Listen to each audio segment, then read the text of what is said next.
Ayo, what's up? Ako nga pala si BT at nandito ngayon tayo sa BT Reaction and welcome to my channel, Tunay na Kritiko. At meron tayong panonooring video ngayon. Ito po ay nagbula kay Balitang Pinoy TV. Sa mga hindi pa po nakakabisita sa channel ni Balitang Pinoy TV, bisita na po kayo mga katunay. At kung hindi pa kayo nakakapag-subscribe, subscribe na din po kayo mga katunay kay Balitang Pinoy TV. At syempre, huwag nyo rin po sana nakalimutan na mag-subscribe dito sa channel ko sa Tunay na Kritiko. Sa mga hindi pa nakakapag-subscribe and click the notification bell para maging updated po kayo sa mga reaction videos na aking ilalabas. At huwag na natin pagtagalin at sabay-sabay na nating panoorin ang laman ng video na hatid sa atin ni Balitang Pinoy TV at bibigyan natin ng reaksyon. Pasok! Pinoy TV.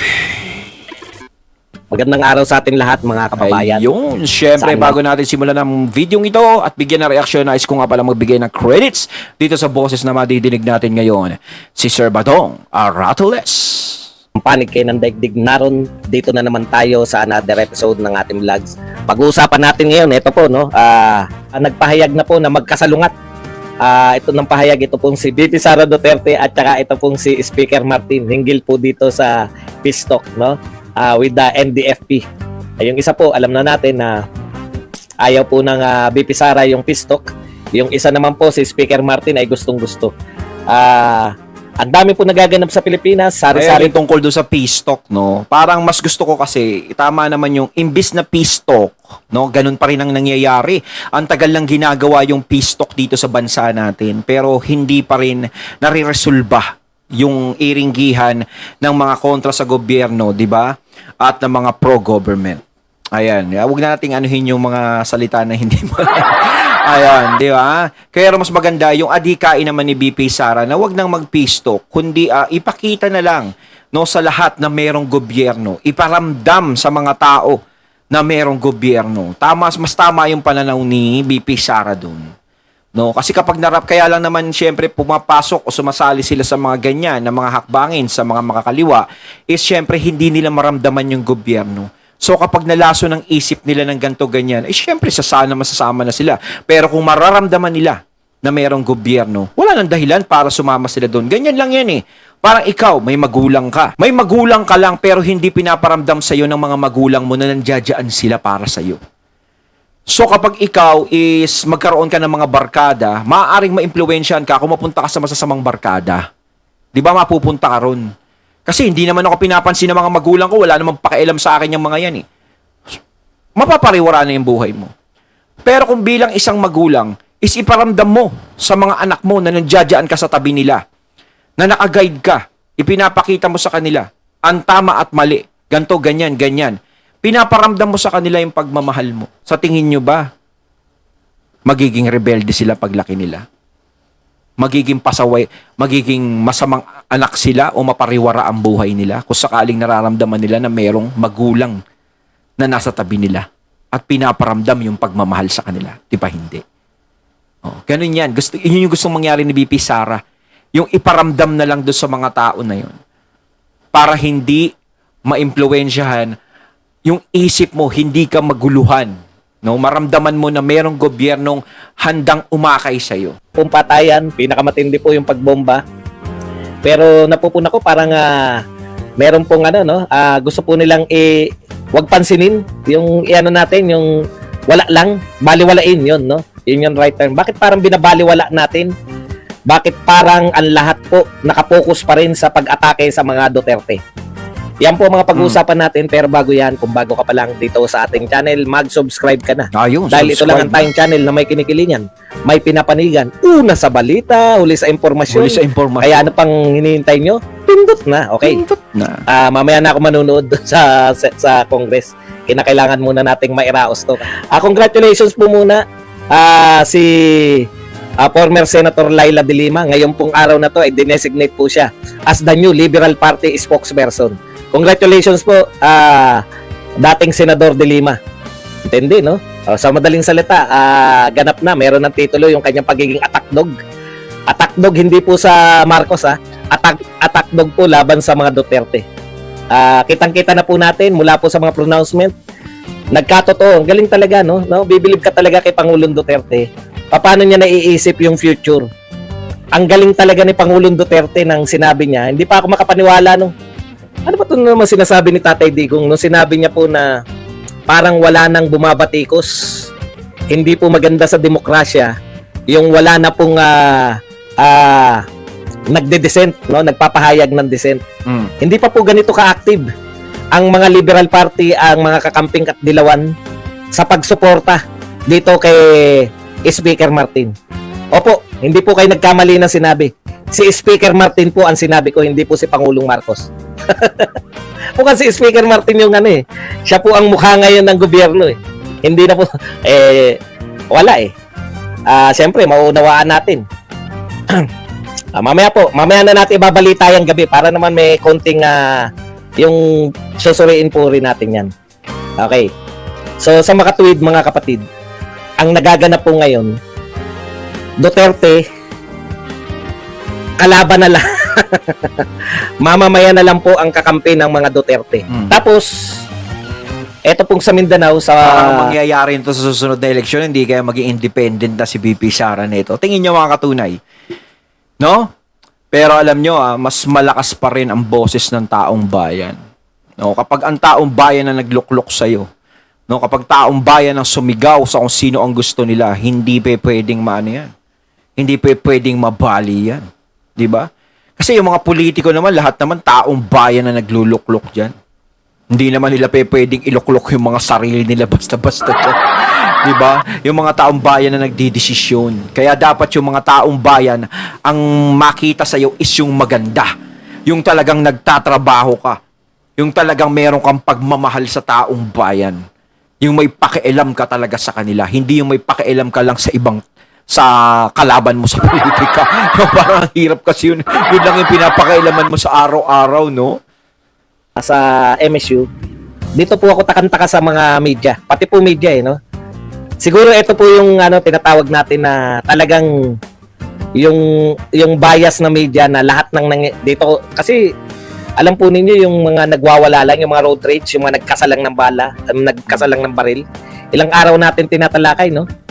Pero pag ang involved po sa Mindanao, palibasa hindi po mga taga Mindanao tong mga karamihan ng mga pinuno ngayon. Nakita nyo po. Kagaganap lang po niya ng linggo. Halos hindi na po pinag-uusapan sa dyaryo. Halos hindi na po pinag-uusapan ng media yung bombahan po sa Marawi. Balik na naman po sa atake sa Duterte. SMNI, Duterteng tatay, Duterteng anak. Diyan po nakasentro Parang wala pong ibang problema ang Pilipinas. Tandaan niyo po itong panahon na to. Nasa kabila po ng lahat ng problema natin, security, sa kabila po ng peace and security po, malaki po problema natin. Dina-downplay po nila lahat. Ang importante po lahat ngayon sa gobyernong ito, sa Dilawan at Kakamping, sa Makabayan Black, pati po itong lahat ng vlogger ni Tambaluslos at ng loyalist vloggers, ay idiin na yung mga Duterte. Magugulat po kayo. Okay lang po. Dahil ang kakampi naman po ng mga Duterte ay ang mamamayan. Wala na po, alam niyo po ngayon kung nabalitaan niya nung panahon ni Duterte, nag-iingay na po yung mga Dilawan noon. May mabalita lang na may COVID, mag-iingay na po lahat Ngayon po panay atake lang po sa Duterte. Si Laila de Lima po atake lang din sa Duterte. Muntakin mo noon, ang daming problema ng bansa natin, no? Pero Duterte lang talaga, no? Doon lang nakapokus yung atensyon nila. So ibig sabihin nito, hanggat papalapit ang eleksyon, lalo pang iinit yan. Lalong dun lang sila tututok niyan. Habang nakikita lalo nila na palakas ng palakas ang survey kay BP Sara kung talagang nangunguna siya, dun lang talaga sila tututok niyan. Ayaw nilang asikasuhin muna yung problema ng taong bayan, napakalayo pa ng eleksyon. Kasi lahat yan dahil sa eleksyon. Pero kung walang eleksyon, sa totoo lang, kunwari, sa 2028 wala namang eleksyon, hindi mangyayari to di ba mga katunay, malabong mangyari to. Kasi merong eleksyon na mangyayari sa 2028. Di ba? So, yung nangyari kay PBBM, ayaw na nilang mangyari uli sa 2028, yung naupo si PBBM.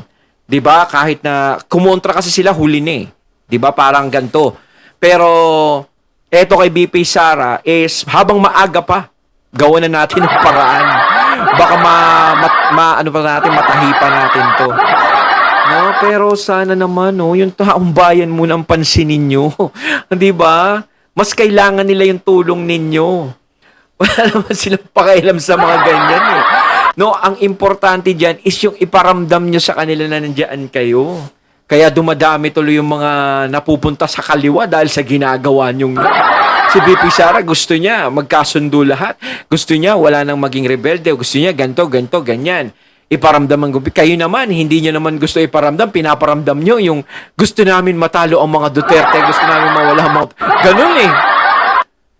Grabe po mga atake ngayon. Pati nga po yung sa MSU na bombahan. May mga dito po sa Twitter. Hindi ko po alam kung paano po yan nakakalusot sa mga Twitter. Na inilulusot po nila yung ang mga Duterte po ang may kagagawan na naman. Pati po Lord of all drug lords. Yan po sinabi ni Trillanes ngayon. Ang Lord of all drug lords daw ay si Pangulong Duterte. Ang tanong lang, may naniniwala pa ba sa inyo? Pagdating po dyan, grabe, no? Ang lakas nilang no? Ang lakas po nilang mag-akusa. Parang ang sinasabi nila, kaya hindi nalutas yung problema ng droga dahil si Duterte talaga ang kakampi ng mga... Grabe yung twist na ginagawa niyo sa mga tao. Kayo pong yung mga naghahabi po niyan, media, tsaka itong mga dilawan kakamping at kung sino-sino pa. Grabe po yung kayong maghabi ng mga kwento. Hindi na po out of this world. Dati binintang na sa kanila, no? Baka pati yung pagtegi kay Jose Rizal, bintang na rin sa kanila. Hindi. Si Pangulong Duterte pa ngayon na naging Lord of all drug lords. Talaga po. Ay isa lang po ang tingin nila sa mga Pilipino. Ang mga Pilipino ay bobo. Kaya nilang paikutin, ulit-ulitin lang nila yan. Maniniwala ng mga Pilipino. Hindi po totoo yan. The most trusted ang DepEd. No, pinakamataas. Ngayon po, ano panawagan nila ngayon? Mag-resign na raw si Sara Duterte. Sino po nangunguna? Yung pong Liberal Party spokesperson. Walang iba kundi si Laila de Lima. At nagayahan na siyempre. Si Laila de Lima, meron na po sila. Kaya may biglang kampanya na yung mga dilawan eh. Nariyan na si de Lima eh. Sa kanya po kumukuha kung ano sabihin ni de Lima, yung po ang dala-dala ng mga narito po sa Twitter. Alam mo, Laila de Lima, makontra na kita, no? Ganyan kayo manlin lang eh.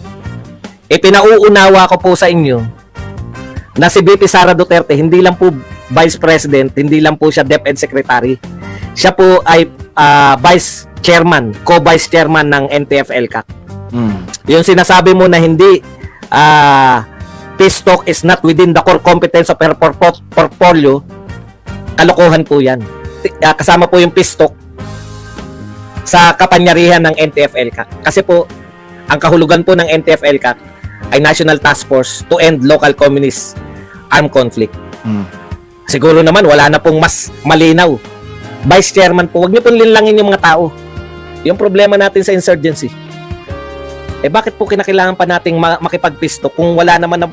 AFP po sinabi, wala na pong aktibong guerrilla front. Bakit po hindi na lang ituloy-tuloy yung epektibong ginagawa ng NTF-ELCAC? Ang tsorya ko dyan, no? Ito po, paulit-ulit ko na sinasabi. Ayaw po nila dahil ang NTF-ELCAC po ay masyadong identified sa dating presidente. Identified po masyado na tatak Duterte yung NTF-ELCAC. Oo nga naman, pag nagtagumpay nga naman yung NTF-ELCAC, tatak Duterte yan. dahil tatak Duterte yan, ang makikinabang po niyan, siyempre yung Duterte, hindi po yung Romualdez. Sila yung mabibigyan ng credits eh. Kapag ang NTF-ELCAC ay nag-click talaga, no? Di mas lalong babango ang pangalan na naman. So dagdag puntos, yun ang ayaw nilang mangyari. Yung magdagdag pa ng puntos, parang effective to no? Ganda na nangyayari. Naku, wag kay kontrahin natin yan. Naku. Diba? Baka yan pa talaga manalo, matalo pa tayo susunod. Parang ganun lang naman eh. Lahat ng naman yan eh. Kumbaga 1 + 1 = 2 yan eh. Parang ganun lang. Yun lang naman po yan eh. Posisyonan po to. Huwag po niyong ipagkamali na ang mga nagaganap na to ay wala pong kinalaman na ito po ay perperaso. Nagpoposisyonan po ngayon para pagkiklaim ng glory balang araw, para pagtakbo, alam na. Yun diba? yun. Very busy. Okay. Ayon, at ating natunghayan ng video na nagmula kay Balitang Pinoy TV at syempre natunghayan din natin si Sir Badong Aratiles. Ayon, na binigyan natin ng reaksyon. So, kayo mga katulay, ano masasabi nyo tungkol dito? Comment lang po sa comment box. So once again, I'm BT and I'm out. Peace.